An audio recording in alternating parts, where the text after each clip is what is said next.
So to start the video, our friendly scientist man has a white light. Now remember, white light is made up with all of the wavelengths of the spectrum. Now he's going to put a prism in front of it, and notice that prism separates the white light into all of the wavelengths of all of the visible colors.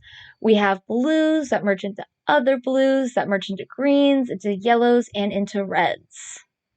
So all of our light wavelengths are there. It is a continuous spectrum. Next, we move on to a tube of mercury gas.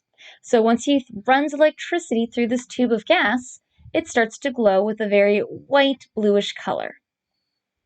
But once we put the prism in front of it, it's going to separate that blue-white light into its atomic emission spectrum.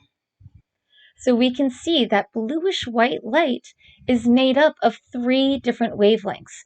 We have a wavelength of blue, a wavelength of green, and a wavelength of yellow. There are other elements that have a bluish glow when you light them up, but mercury is the only one with these spectral lines. Now, we have nitrogen gas, which gives us a very pretty kind of rose gold color.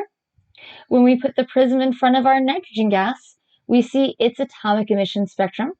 Now we see a few lines of blue, a few of green, some orange, and some red. It has a little bit of each color, but again, it's not a continuous spectrum. I have individual wavelengths of each of these colors, and this pattern is unique to nitrogen.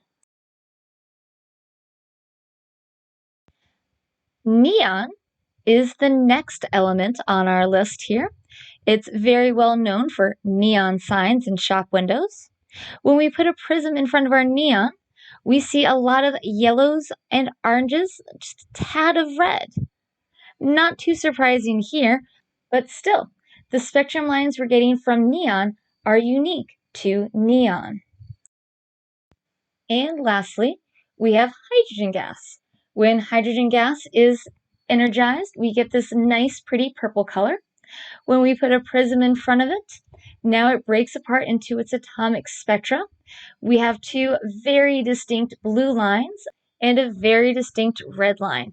There is also a yellow line, but this is a prism, not quite a spectroscope, so it is not perfectly accurate when trying to see and measure the different wavelengths of light that are coming from our atoms.